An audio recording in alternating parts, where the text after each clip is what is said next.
Pensions and gun control are in the balance as the legislature reaches its crunch time. We'll talk about it next on Capitol View.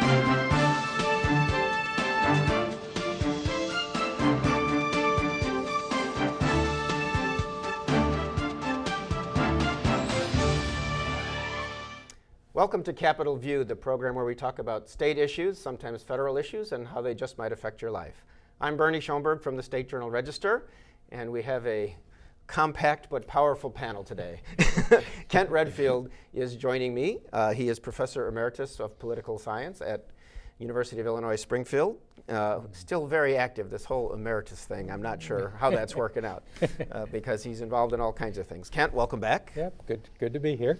We're going to talk about an immediate conflict of interest for you, the state pension program. Right. How's that? And I know that we have a lot of listeners in Springfield and Central and Western Illinois and other places who are or will be state pensioners. We are still at a situation where the House has passed one particular pension plan that Speaker Madigan now backs. The Senate has passed another that President Cullerton backs. But we've had some movement also in a kind of related issue of cost shift with universities agreeing to slowly pick up some of the pension costs of their own retirees. Why don't you kind of fill us in on where things have gone? Well, the big broad outline is still sitting there. You have the Madigan House plan, the Cullerton Senate plan, questions about what's constitutional or not, and a fairly significant difference in the amount of money the two plans would save. 150 versus maybe 40 or 50 million dollars. Right, the House plan would save more over. This is over like an extended, very long period of time. But if it's unconstitutional, the savings are zero, and so that still is to be resolved. And whether you're going to get some further movement one way or the other, we really don't know, and everybody assumes we're going to at least have some roll calls by the end in the next 3 weeks. Yeah, because the end of May is supposed to be the end of the legislative session. The cost shift issue for universities, it's a general issue that the state pays the employer part of contribution for a lot of school districts, downstate schools, and also for universities and community colleges. And this would be the universities and community colleges picking up the employer share. And that does nothing for unfunded liability, but it does reduce the state's obligations in terms of a current fiscal year. And so if universities are picking up $100 million worth of pension payments, then that reduces the obligations that the state has for its operating budgets. Why the universities particularly would agree to this is they are very anxious to get some changes in the Tier 2, the new higher benefits. Right. There's a cap there that you can only pay pensions up to a certain level, $115,000, $20,000. This is a big issue for universities like the University of Illinois that have people at the medical school, Nobel Prize winners, and are competing with Big Ten and nationally for high-priced talent. And so the university would like eventually, in exchange for picking up the employer costs, to have more flexibility in terms of how they administer pension benefits for their employees ongoing. And so that isn't part of the deal yet, but it's certainly, from the way people talk about it, there's some kind of gentleman's agreement that we're going to visit kind of Tier 2 stuff once we get the cost shift in place. And Tier 2, was that for anybody that started work, was that after January of 11? I think it's January of 2011. Yeah. And so this is people going forward and the university saying we'd like to have a pension system that really speaks to the nature of our employees, which are quite different than school districts or municipalities. Yeah, because obviously Speaker Madigan has been discussing pension shift, and this came out in one of those public meetings. Right. And the question of if school districts K through 12 will ever, pick up some of their costs instead of having the state pick up the entire pensions, outside the city of Chicago for school employees, I guess is still a very difficult political question for lawmakers because everybody's school district is yelling at them, we don't want those costs because we don't have enough right now. Yeah, and this is where the Chicago public schools, their pension system, state does not contribute to that, and there are huge disagreements about how much the state aid is going to Chicago or isn't going to Chicago and what's fair or not fair. The speaker's position is that these school district and university and community college people are not state employees, and that that the cost of their pensions, the operating costs, should be made by those units. And they're also the units that they make benefit decisions, they should be bearing the cost. Well, school districts, for example, still give up to 6% increase in pay for the last 4 years of your career, then you get a bigger pension, which the state pays, your district does not. Yeah. But philosophical and fairness issues aside, if school districts and universities and community colleges are paying the employer costs, then that means there's more money in the state budget to fund education or to pay off old bills or whatever. So there are huge budget implications beyond what's fair or not fair. And just briefly, I know that we touched on it at the beginning of the show, but the main difference between Speaker Madigan's plan or the House plan, which is actually, I know, Elaine Neckritz, Democratic lawmaker, Senator Daniel Biss, their plan has kind of morphed into the Speaker Madigan plan versus the President Cullerton plan. But the main difference is the choice that President Cullerton offers. Yeah. So we've got in the House plan, you've got caps and you've got reducement. You're reducing the COLA, and these are just cost of living adjustments. Annually. And these are done by making an argument that the state has a crisis, that you can use emergency powers to override what seems to be language in the Constitution about not diminishing benefits. Pension benefits. Pension benefits. The Senate plan says that we're going to make people make choices, that we're going to give them a choice. You can either keep your COLA, but you give up access to state health care. So the argument is that if you're modifying a contract, it has to be consideration. So they're very different arguments about what is or is not constitutional. As a retiree or a current state employee that was hired before January 1 of 11, a Tier 1 or a retiree, you would much prefer the Cullerton plan. It would give you options. Gives you the choice. Yeah.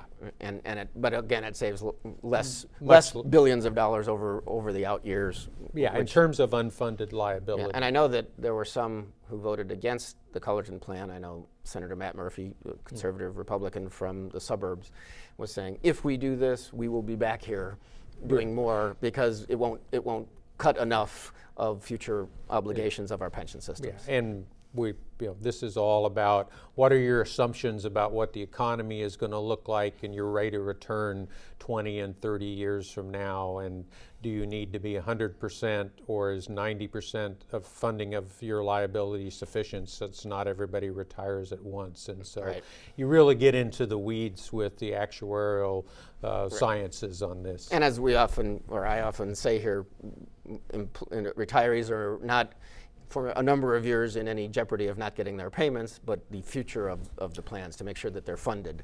Yeah, 30 years into 30 years into the future is really what they're looking at. Yeah, and that's certainly why the unions were willing to support the Cullerton plan, enter into negotiations, is they realize that we have to do something in terms of getting ahead of the curve. When you don't make payments like we didn't do, you not only lose the payment, but you lose the interest on that payment, and it makes it harder to go back and pick it up. So we have to get ahead of the curve. It's a question of how much ahead of the curve do we have to get to stabilize it. Well, from pensions, let's turn to guns. And yes, no guns in the room right now that I'm aware of. We don't have concealed carry yet.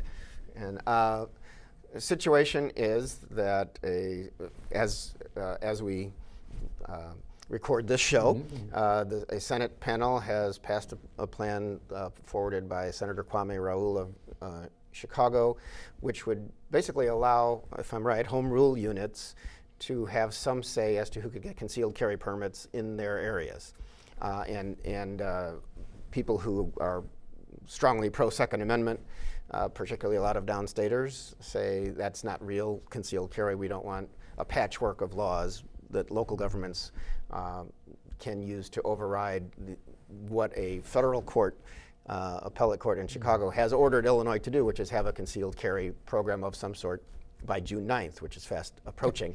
Where is this going to go? Well, the fight is between, you can't apparently have a total ban on concealed carry. That's what the appellate court ruled, and it's the state is probably not going to appeal that, and it's questionable whether that would get overturned. But then, do you have an open carry, kind of anybody that meets a background check gets a permit, or do you have conditions on top of that where you've got another layer of scrutiny? And so the shorthand is either shall or may. And so if you you shall get a permit if you meet the minimum qualifications. You may get a permit if the local authorities say that you or have a reason to have a gun and or carry a gun and meet certain criteria, talking about moral character and those sorts of things. So New York State would be an example of a state that is a may carry, where they're very restrictive. There are states that have absolutely no, you don't have to have a license or a permit or anything. There may be restrictions on where you can carry, but you don't have to go through any kind of background check or have any. So it is this deadline, and the question is, can the speaker get a bill that will get you a home rule preemption? And this is important because if you don't have 72 votes in the House, 36 in the Senate, then if you pass the law, Chicago could still put something on top of it using their home rule powers. And so you're trying to put something together that's got a supermajority that satisfies people who don't want concealed carry at all and people who want as open as possible. It's regional, and it's a very messy problem. The other thing is after June 9th, if the state law is no longer in effect, the ban on concealed carry, then it's wide open, except that if you're a home rule municipality, you can pass an ordinance restricting handguns. Which is why Cook County Sheriff Tom Dart, I think, has talked about, and I assume is Cook County home rule, they're talking about having their own ordinance just in case the state does nothing so that they can still have restrictions. 25,000 or more, so City of Springfield, under the Constitution, has home rule powers, and they can pass ordinances to, the specific language is regulate for the protection of the public health, safety, morals, and welfare. And so I'm so glad to know that. Yes. They can't make it a felony, but you could imprison someone up to 6 months. You could fine them. And so this home rule unit could pass a concealed carry law that they could enforce. They couldn't put somebody in prison for violating it, in jail for more than 6 months. They couldn't, they'd have to have a reasonable fine. But and that's kind of one of the things that's sitting out there is, that might get the pro-gun people to the table, is that you've got this extraordinary grant of power to municipalities under the 1970 Constitution. This is Mayor Daley, that was his price for the Cook County people supporting the 1970 That would be Constitution. the first Mayor Daley. Yeah, first Mayor Richard Daley. J. Yeah, and so you've got, and the article also says home rule powers shall be construed liberally. So in the Constitution it says benefit of the doubt goes to the home rule unit. And this is before liberal was a dirty word to yes, people? Yes. Okay. So it is a very complicated thing that it will really be threading the needle to get something that you can put together enough votes to preempt home rule power to get one uniform law statewide. Isn't it 71 votes? Or 71. Yeah, gotcha. Okay. Yeah. Hey, I'm usually not anywhere near you on numbers, Professor. No. But speaking of numbers, complete shift of the topic, but on the governor's desk as we speak is a bill that would allow, in some cases, 17-year-olds to vote instead of just 18-year-olds. And the legislators who forwarded this idea say that in a primary, you should be able to pick who will be in the general election if you will be 18 by the general election. I think this is going on in some states. Yes. And so Illinois would join that, which is just interesting because obviously a lot of high school seniors more would be able to vote. you know, in a primary coming up next year if they have reached the age of 17, whatever. And I know that we have a large demographic of 17-year-olds watching this show. So, just your thoughts on it. Good idea, bad idea? I think generally a good idea. It's always a good idea to expand the electorate to get more people to participate in politics. Now, it clearly, if you look at the demographics, people under the age of 30 vote differently than people over the age of 30. And so it is not surprising that a state with a Democratic legislature and a Democratic governor would look favorably upon getting more younger people to participate. Where in other states you have seen Republican governors and Republican legislators trying to make it much more difficult for students on college campuses to participate in elections. Yeah, and cutting back on early voting and things that they think are helping Democratic constituencies. Yeah, so there's a principle there about, you want to have people participate and be engaged in democratic self-government, but as is often the case in Illinois, there's also, you have to look at the R's and the D's. Because you think more 17-year-olds are likely to vote Democratic? That would just on statistically, the younger age group are on a lot of issues are more towards what are thought of as Democratic positions and Republican positions, and certainly in the last election, that demographic went much more for Obama than it did for Romney. So it's about principle and democracy, but it's also about R's and D's. Interesting. Well, as long as we're talking voting, let's talk about our second example of your conflict of. No, just kidding. I know you are involved in things, and we like having you on the show. But you also were part of a press conference in the last few days, announcing a proposal that would, and it's Change Illinois is the name of the lead group in it, and you can describe it in a second. But it's a petition drive that would try to change our Constitution, to change the way Illinois legislators draw Illinois House and Senate districts, which would change the process if this passes in the November 2014 election, as promoters of this idea wish, for after the 2020 census. So we're looking several years down the road, but the advocates of this say this is a good time for that because it's not yet personal. We don't know who's in what district, so it's really philosophical. So explain kind of what that program is. Okay, you've got a coalition of reform groups. Change Illinois is the lead group, and that's a large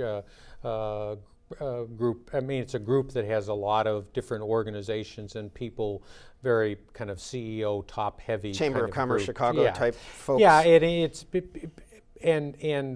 but you've also got ARP and you don't have political, ARP. And certainly reform. Common Cause, Better Government Association, those kinds of groups. Right now, you have the governor and the legislature can do redistricting. If they get it done, like they did last time around, that's fine. If they don't get it done, then you have a panel of 8 people appointed by the legislature. If they don't solve it, they draw a name out of a hat. And then one party gets advantage to draw districts for the next 10 years. This would be a change to go take the governor and the legislature out of it and have a redistricting commission that essentially is people apply for, they're screened, the Auditor General's office is involved. You're trying to get a citizen commission. California is an example. There are a number of states that makes it nonpartisan. And that's the big issue at this point. If you talk to Senator Kwame Raoul, who was involved with redistricting last time, he would say, this should be about the people's representatives drawing the maps. And the counter argument is that they've gotten so good at it that they pick their constituents. Yeah, that you get partisan gerrymanders, and so there's a partisan bias or an incumbent bias, and that distorts the process and means that people don't get engaged, and you have these funky districts. Springfield has 3 state senators. It's divided among 3 state Senate districts, and as opposed to having communities of interest. So that's really the conflict is over.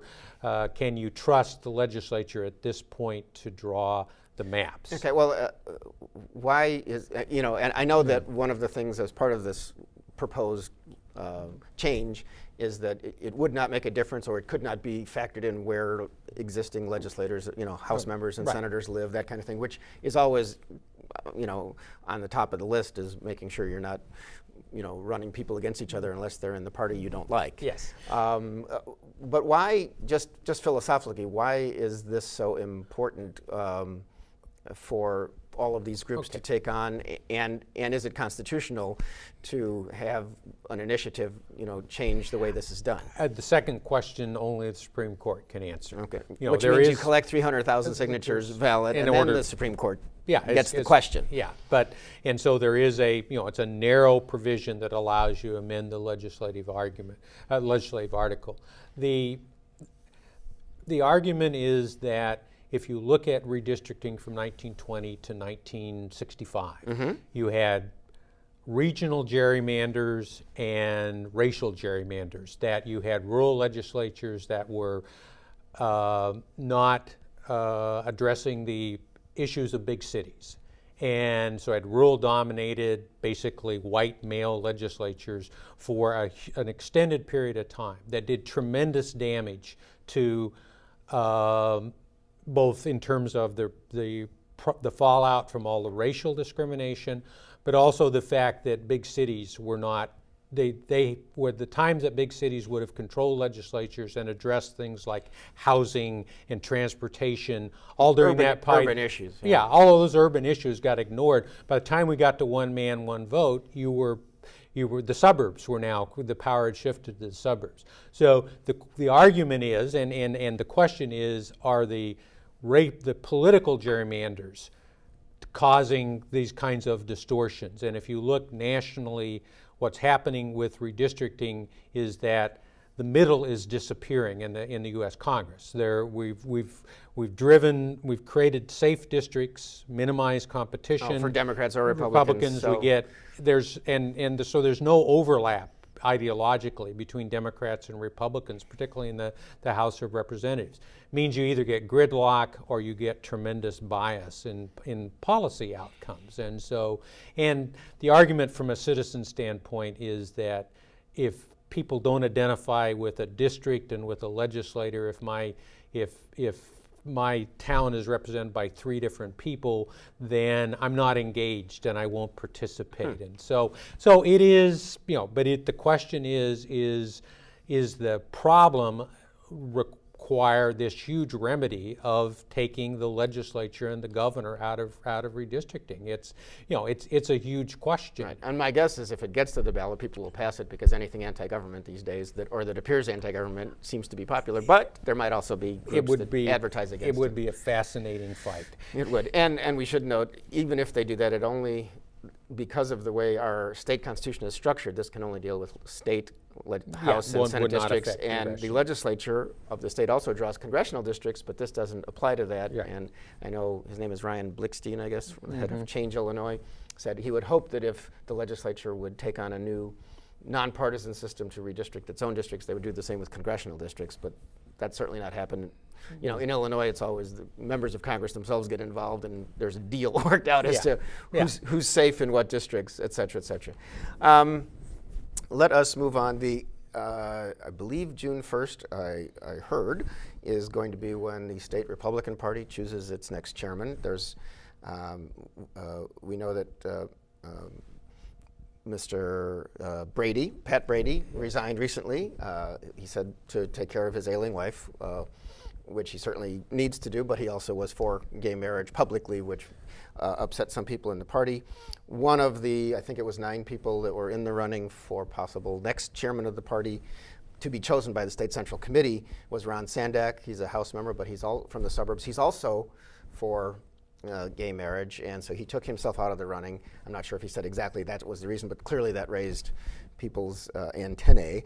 A couple of people who are still in the running: Don Tracy, who's a lawyer in Springfield; Jack Dorgan, who's on the State Central Committee and up from the suburbs. Do you have any idea? And he's also a lobbyist. How's the Republican Party going to come out of all of this? Well, not that you'd necessarily identify with that party. Yeah, but it is, the question is, can the Republicans stop fighting each other so that they can organize and fight the Democrats? And there's not, there really isn't. If you had a governor that was a Republican, you might have.